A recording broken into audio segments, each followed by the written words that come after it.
क्योंकि अगर ये मसला, अगर फौजी अदालतों में सिविलियंस का ट्रायल गलत है तो पहले भी गलत होना चाहिए था, ये पिछले 5 साल में भी गलत होना चाहिए था, 10 साल में भी, 20 साल में भी, 2023 के जून में ही क्यों उसके ऊपर इतनी तवज्जो है? जी सोहरवर्दी साहब, आपने इमरान का तजिया सुना, ये बताएं क्या होने जा रहा है, क्या फैसला आएगा, उस पर क्या रिस्पॉन्स आएगा? और अगर सुप्रीम कोर्ट ने बिलफरज ये कह दिया कि नहीं, ये अदालतों में सिविलियंस नहीं ट्राई किए जा सकते, तो फिर हुकूमत वक्त और पार्लियामान क्या करेगी?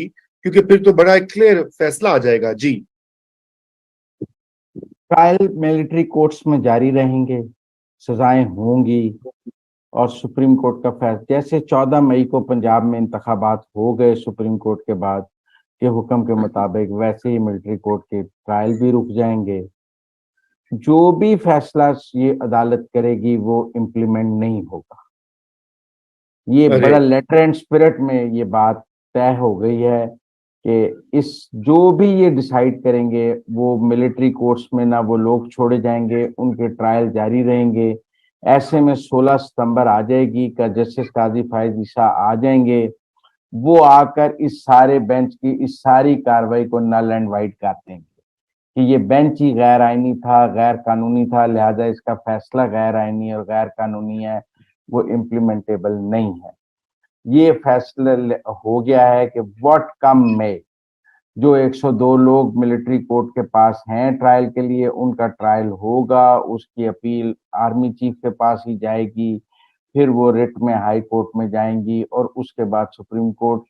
कोई सुप्रीम कोर्ट अगर ये कल कह दे कि जी, जैसे कि अभी इमरान ने कहा कि जी वो 102 लोगों के लिए प्रोसीजर फॉलो नहीं हुआ तो उनको मिलिट्री कोर्ट से रिलीज कर दिया जाए और फिर प्रोसीजर के लिए दोबारा किया जाए, तो ये बड़ा फर्म डिसीजन है कि किसी को रिलीज नहीं किया जाएगा। ट्रायल मिलिट्री कोर्ट में ही होंगे और कानून और वहीं सजाएं होंगी। आप रूमी साहब जितना मर्जी शोर मचा लें, जैसे आप 14 मई को पंजाब के इंतखाबात करा गए, वैसे ही मिलिट्री कोर्ट रुकवा लें। मैं तो शोर मचाऊंगा क्योंकि मेरे लीडर को सिविलियन कोर्ट्स में ट्राई होना चाहिए। फैसला बड़ा सादा है कि बंदयाल साहब जो मर्जी फैसला कर लें, उस पे होगा वही जो तय हो गया। ठीक, तो लेकिन आप मुझे ये बताएं ना, देखें बात ये है कि ये तो अच्छी चीज नहीं होगी ना, गलत रवायात पड़ रही हैं, ये तो एक के बाद दूसरा फैसला, दूसरे के बाद तीसरा फैसला। तो कल को भी तो सुप्रीम कोर्ट ने तो चलना है ना, एक परमानेंट इदारा है।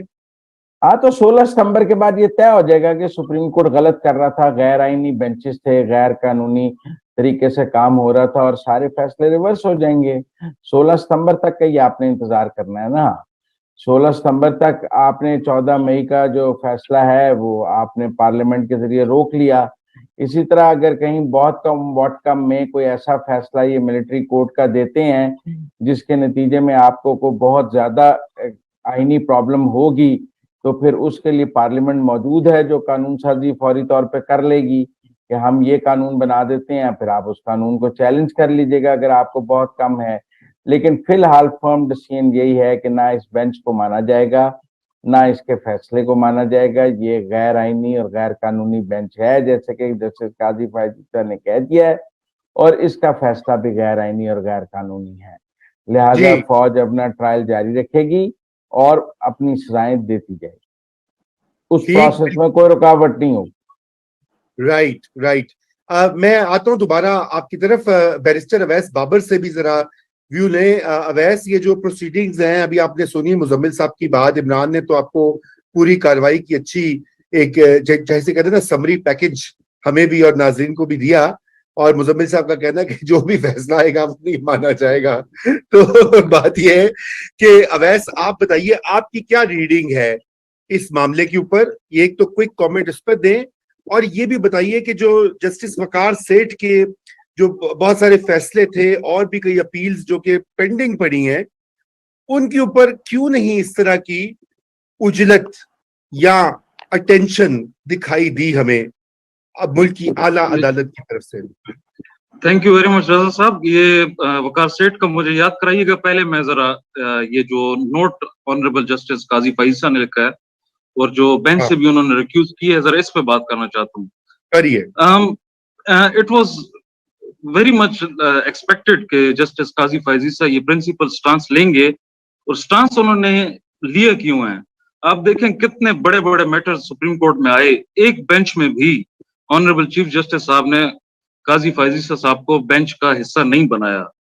और अब मैं यूं कहूंगा इंतहाई एहतराम से कि वो कहते हैं ना कि चालाकी करना, तो लग ऐसे रहा है कि थोड़ी सी चालाकी की गई है, जानबूझ के इस बेंच में ऑनरेबल जस्टिस काजी फायजीसा को डाला गया है, और उनको डालने का मकसद शायद उनकी जो क्रेडिबिलिटी है और उनके जो प्रिंसिपल स्टांस रहे हैं माजी में, separation of powers between military, judiciary and parliament, तो उसको देखते हुए कि चलो हम तो चलो मिलिट्री कोर्ट के खिलाफ शायद फैसला दे दें, शायद यहाँ से honourable justice Mansoor Ali Shah, honourable justice justice Yahya Afridi, honourable justice Qazi फायजीसा भी हमारे हक में फैसला दे दें। तो यहाँ पे एक बड़ा ट्विस्टिंग सी एक चीज आई है। तो ये एक मैं बात करना चाहता था कि, और ये अच्छा किया ऑनरेबल जस्टिस काजी फायजीसा ने कि अपने नोट से ये वाजे कर दिए कि I am not going to be part of this game. दूसरी बात मैं ये कहना चाहूंगा कि ये एक्सपेक्ट करना कि ये बेंच फैसला कर देगा कि मिलिट्री कोर्ट के खिलाफ और ऑनरेबल जस्टिस काजी फायजीसा आके उसको चेंज कर देंगे, मुझे ऐसे नहीं लगता। उसकी वजह ये है, आप अगर कानूनी पोजीशन देखें, आर्मी एक्ट 1952 के अंदर एक सेक्शन है, उसकी लाइंस स्पेसिफिक हेडिंग है उसकी, persons subject to the act, यानी इस एक्ट में किस किस पे ये एक्ट अप्लाई होता है। उसमें फिर जो पहले क्लॉज ए है, क्लॉज बी है और क्लॉज सी है, तीनों में आर्मी इंडिविजुअल्स का जिक्र है। उसमें आर्मी एयरफोर्स का, नेवी का, या जो सिविलियन पाकिस्तान आर्मी में काम करते हैं। फिर उसके बाद एक अमेंडमेंट की गई अयूब खान के दौर में कि भाई ऐसे सिविलियंस जो किसी फौजी को या आर्म्ड ऑफिशियल को वरगलाते हैं मुल्क के खिलाफ, उस बात को, और तीसरा एक और आया, या उसको सेड्यूस करते हैं, या ऐसे इंडिविजुअल्स, ऐसे सिविलियंस जिन्होंने ऑफिशियल सीक्रेट एक्ट 1923 की खिलाफ वर्जी की हो। तो ये कोर्ट स्ट्रिक्टली इसको कानून की नजरों में अगर देखे तो सिविलियंस के ऊपर आर्मी एक्ट अप्लाई नहीं होता। Army act 1952, this act does not apply to civilians. अब कोर्ट में अनफॉर्चुनेटली जो मैंने कल के आर्गुमेंट सुने, उसमें लॉ की बात कम की गई है और ये बात ज्यादा की गई है कि 25 करोड़ आवाम का मसला है और ये है और वो है। एनीवे, आई थिंक इस स्टांस, इस अगर तो सुप्रीम कोर्ट इसके खिलाफ फैसला देती है मिलिट्री कोर्ट्स के, सिविलियंस के मिलिट्री कोर्ट्स के, तो मुझे ये लगता है कि ऑनरेबल जस्टिस काजी फायजीसा का भी यही स्टांस होगा फ्यूचर में। नहीं, चले उनका स्टांस छोड़े ना, आप मुझे ये बताइए कि ये जो अभी अमेंडमेंट्स भी हुई थी पीटीआई के दौर में, गालिबन 2019 में हुई थी अगर मुझे याद पड़ता है, तो उसमें तो देखे ना 26 लोगों का ट्रायल तो हुआ, मैं जिसमें इदरीस खटक जो है एक इंसानी हकूक के डिफेंडर, बहुत ही मारूफ और बेचारे जो है अभी तक 4 साल से बंद है तो वो फिर कैसे हो गया अवैस?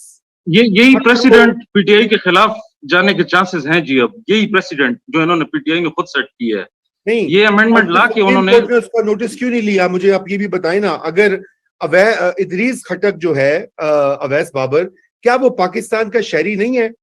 क्या उस पे आइन अप्लाई नहीं होता? वो कोई मरीख या मुश्तरी या कहीं और के रहने वाला है? रूमी साहब, इदरीस खटक किसी एक्स चीफ जस्टिस का भतीजा नहीं है। अच्छा, चले ये भतीजी बचाओ मुहिम जो चल रही है ना इस वक्त, अगर वो भी किसी चीफ जस्टिस का, किसी लाहौरी ग्रुप का भतीजा होता तो जरूर पिटिशन हो जाती।